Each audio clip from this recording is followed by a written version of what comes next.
యెహోషువ గ్రంథము 10వ అధ్యాయము 10వ వచనం చదవండి. అప్పుడు యెహోవా ఇశ్రాయేలు ఎదుట వారిని కలవరపరచగా యెహోషువ గిబియోను ఎదుట మహాఘోరముగా వారిని హతము చేసెను. బేత్హోరోనుకు పైకి పోవు మార్గమున అజేకా వరకు మక్కేదా వరకును యోధులు వారిని తరిమి హతము చేయుచూ వచ్చిరి. చాలండి. యెహోషువ గిబియోను ఎదుట మహాఘోరముగా వారిని హతము చేసెను. కాబట్టి యోధులు వారిని తరిమి హతము చేస్తూ వచ్చారు. యోధులు తరిమి వారిని హతము చేస్తూ వచ్చారు. దేవుడు ఇన్వాల్వ్ అవ్వాలి. మన విజయము లేదా నీ విజయము నీ వైపు రావాలి అంటే దేవుడు ఇన్వాల్వ్ అవ్వాలి. అంటే దేవుడు జోక్యం చేసుకోవాలి. కాబట్టి దేవుడు జోక్యం చేసుకుంటేనే ఆ విజయం వస్తుంది. దేవుడు జోక్యం చేసుకోవాలి.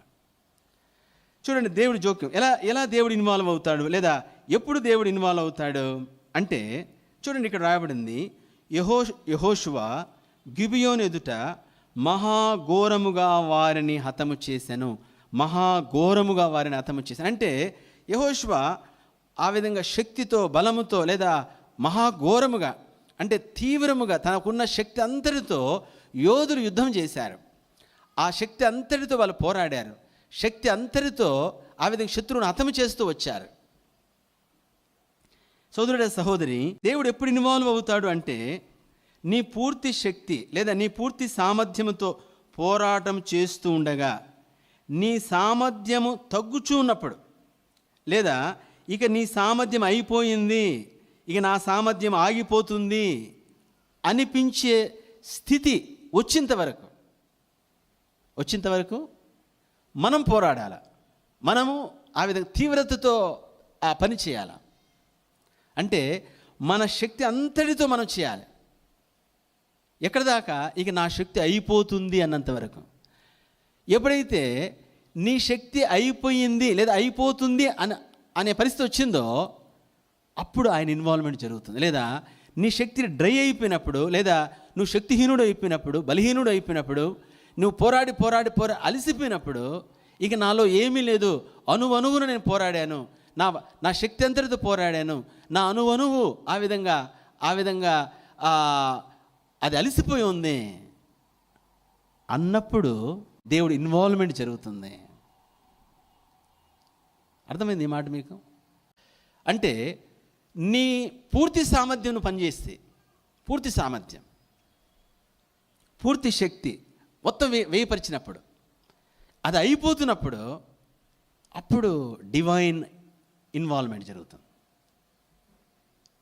డివైన్ ఇన్వాల్వ్మెంట్ అంటే ఇప్పుడు నువ్వేం చేయలేవు ఇంకా. చూడండి, మనము యోహాను సువార్తలో యేసుక్రీస్తు వారు చేసిన మొదటి అద్భుతము సూచక్రియ నీళ్ళను ద్రాక్షరసం మార్చిన దగ్గర. అక్కడ వాళ్ళు చేయగలిగిందంతా చేసేసారు. ఎవరు? ఆ విందు ప్రధాని, అక్కడ ఉన్నవారు అందరూ. అప్పుడు ఆయన అర్థం చేసుకుంది ఏమిటంటే మనం చేసే సామర్థ్యము చెప్పండి దాటిపోయింది. ఇది మనము చేసే సామర్థ్యంతో ఉన్నది కాదు, విత్ ఇన్ అవర్ లిమిట్స్ కాదు.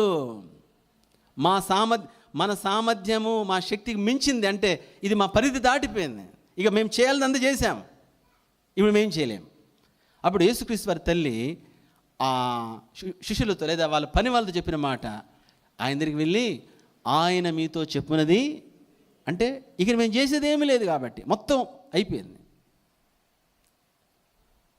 సోదరుడ సహోదరి, దేవుడు ఇన్వాల్వ్ అవ్వాలి. చాలా ప్రాముఖ్యమైన విషయం. దేవుడు ఇన్వాల్వ్ అవ్వాలి. నీ వ్యాపారంలో ఇన్వాల్వ్ అవ్వాలి, నీ ఉద్యోగంలో, నీ కుటుంబంలో, నీ బిడ్డల విషయంలో, నీ అనారోగ్యంలో, నీ యొక్క శత్రుతో పోరాటంలో, నీ సమస్యలు ఆయన ఇన్వాల్వ్ అవ్వాలి. సోదరుడ సహోదరి, దేవుడు ఎప్పుడు ఇన్వాల్వ్ అవుతాడంటే నీవు చేయలేని అంటే నువ్వు డ్రాప్ అయ్యే పరిస్థితి, అంటే నువ్వు చేసి నీ శక్తిహీనమైపోయి నువ్వు డ్రాప్ అయ్యే పరిస్థితిలో ఇంకా విడిచిపెడదాం అనుకోవట్లేదు, నువ్వు చేయలేని పరిస్థితి, అంతవరకు నువ్వు పోవాలి. యాకోబుని ఎప్పుడు దేవుడు దీవించాడు? యాకోబు గురించి అన్నాడు, నువ్వు ఆయన గర్భమున పుట్టకముందే నేను నిన్ను ఏర్పరచుకున్నాను. యాకోబు, నేను నిన్ను ఏర్పరచుకున్నాను. ఇశ్రాయేలు, నీవు నా సంతానం లేదా నీవు నా దాసుడు అంటాడు. అంతన్నా కూడా ఎప్పుడు దీవించాడు? ఎప్పుడు దేవుడు ఇన్వాల్వ్ అయ్యాడు? యబ్బోకు రేవు దగ్గర అందరిని పంపించి ప్రార్థన స్టార్ట్ చేశాడు. యాకోబు తాను ప్రార్థన ప్రారంభించాడు ఆ రాత్రంతా. అయితే ప్రార్థన ప్రారంభించి రాత్రంతా అక్కడ రాయబడింది పెనుగులాడేను. రజిలింగ్, ఇంగ్లీష్లో రజిలింగ్ అంటే పెనుగులాడాడు. జస్ట్ వర్డ్స్ కాదు, ప్రభా దీవించినైనా, ప్రభా ఆశీర్వించినైనా, నీ చిత్తమైతే, నీ కాలంలో, నీ సమయంలో, నీ సొంత సమయంలో, నీ ఏర్పాట్లో. ఎవడు చెప్పాడు నీకు నీ సొంత? ఆయన సొంత సమయం నీకు ఎటు తెలుసు? అంత ఫ్యాన్సీ వర్డ్స్. అలాంటిది కాదు. యాకోబు ప్రార్థన ప్రారంభించాడు. ప్రార్థిస్తున్నాడు. ఒక స్థితికి వెళ్ళాడు. ప్రార్థనలో పెనుగులాడుతున్నాడు. నువ్వు నన్ను ఆశీర్వదించినే కానీ రాత్రి అంతా పెనుగులాడుతున్నాడు. ఆ పెనుగులాడితే రే నువ్వు వదలరా అంటే వదలట్లే. నువ్వు నన్ను దీవించాల్సిందే. రే వదలరా, నేను వదలను. చివరికి ఎగిసి కాలుతో తంటే ఆ తుంటి తొడగూడు వసిలెను అని రాయబడింది. తొడగూడు వసిలితే అంటే తొడ ఇరిగినా సరే తొడ దగ్గర పట్టుకున్నాడు. అయినా ఇక్కడ మాత్రం వదలట్లేదు. తొడ దగ్గర పట్టుకున్నాడు. నేను చచ్చినా పర్వాలేదు కానీ నువ్వు నన్నైతే ఆశీర్వదించాలి. నేను ఏమైనా పర్వాలేదు కానీ నువ్వు నన్ను ఆశీర్వదించాలి. నేను కుంటోనైనా పర్వాలేదు కానీ నువ్వు నన్ను ఆశీర్వదించాలి. నీవు నన్ను ఆశీర్వదించితేనే కానీ నేను నిన్ను. రాత్రంతా పెనుగులాడి శక్తిహీనుడుగా మార్చబడ్డాడు. తనలో ఉన్న అణువు శక్తి అంతా మొత్తం ధారపోసినట్టు అయిపోయింది. మొత్తం శక్తిహీనుడుగా మార్చబడ్డాడు. అప్పుడు దేవుడు ఆ ఉదయం వస్తున్నప్పుడు అప్పుడు ప్రత్యక్షమయ్యాడు. యాకోబు, నీవు దేవునితోనూ మనుషులతోనూ చెప్పండి పోరాడి గెలిచితివి. పోరాడి అంటే నీ శక్తి అంతటిని ఉపయోగించి. ఒక మాట బిగినింగ్లోనే రావచ్చు కదా యేసు ప్రభు. దేవుడు బిగినింగ్లోనే ప్రార్థన స్టార్ట్ చేశాడు. యాకోబు కూర్చున్నాడు. దేవుడే ఆయన దీవించాడు. దేవుడే కోరుకున్నాడు. యాకోబును నేను ఏర్పరచుకుంటుని, యాకోబును నేను కోరుకుంటుని బైబిల్ అంతా రాస్తే అరే కోరుకున్నాడు. ప్రార్థన మొదలెడితే దేవుడు ఏం చేస్తున్నాడు తెల్లారి దాకా? దేవుడు చెప్పండి, దేవుడు ఏం చేస్తున్నాడు తెల్లారి వరకు? దేవుడు ఇన్వాల్వ్ అవ్వడు. ఎప్పుడు దాకా? నీ పూర్తి శక్తి అంతటితో నువ్వు పెరుగులాడితేనే అది అయిపోయింది అన్నప్పుడే దెన్ ఇన్వాల్వ్మెంట్ వస్తుంది.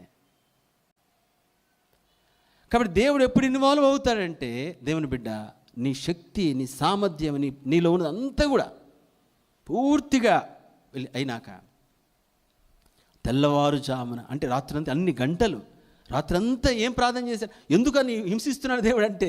అలా కాదు, దేవుని విధానం అది.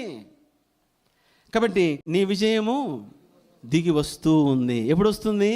దేవుడు ఇన్వాల్వ్ అయినప్పుడు వస్తుంది. మళ్ళీ చెప్తున్నాను, దేవుడు నీ జీవితంలో లేదా ఆ పరిస్థితిలో లేదా ఆ సిచ్యువేషన్లో ఇన్వాల్వ్ కానంత వరకు చెప్పండి ఎట్టి పరిస్థితుల్లో విజయం రాదు.